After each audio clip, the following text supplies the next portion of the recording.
Assalomu alaykum hammaga.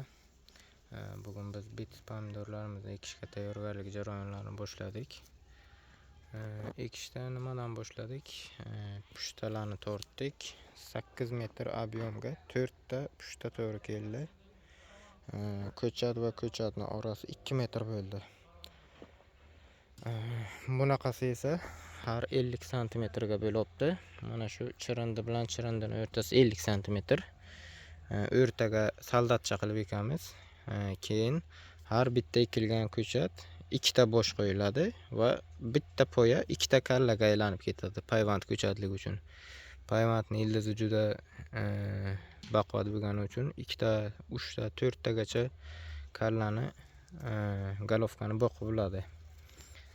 Chirindini tashadik va bu chirindi oftobda qizib ko'chatlarni nobud qilmasligi uchun atrofdagi tuproqlar bilan mana ko'mib, mana shunday ko'mib ekiladigan joyini qoldirib qo'ydik xolos.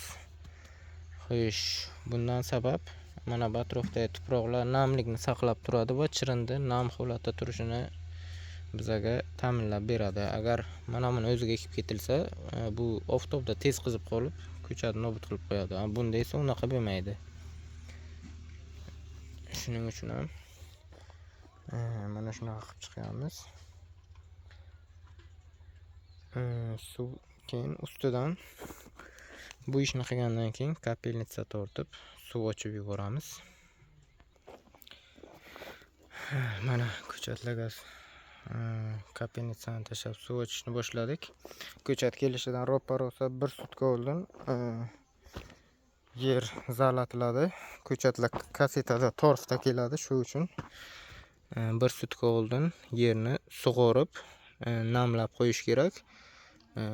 Yerni haroratini tushirish kerak. Hozir 22-avgust. Havo harorati sal balandroq. Parnikda axlajlina yo'q. Shuning uchun ekishda juda ehtiyotkor bo'lish kerak. Bir kecha oldin yerni sug'orib, suvdan to'ydirib qo'ygandan keyin ertasi kuni ekish ishlarini olib borsak, yo'qotishlar juda kam bo'ladi. Ekishda ham o'zini uslublari, sirlari bor. Xudo xohlasa, bular haqida ham to'liqroq video olamiz. Mana shu o'simlik ekiladigan zona, mana go'miz. Mana bu yerda bitta ko'chat bo'ladi, mana bu yerda bitta ko'chat bo'ladi. Erta Xudo xohlasa 23-avgust kuni bu yerlarga Betis F1 payvand pomidorlarini ekamiz. Payvand ekishimizdan maqsad ildiz kasalliklariga chidamli. Shu uchun ham payvand ekamiz.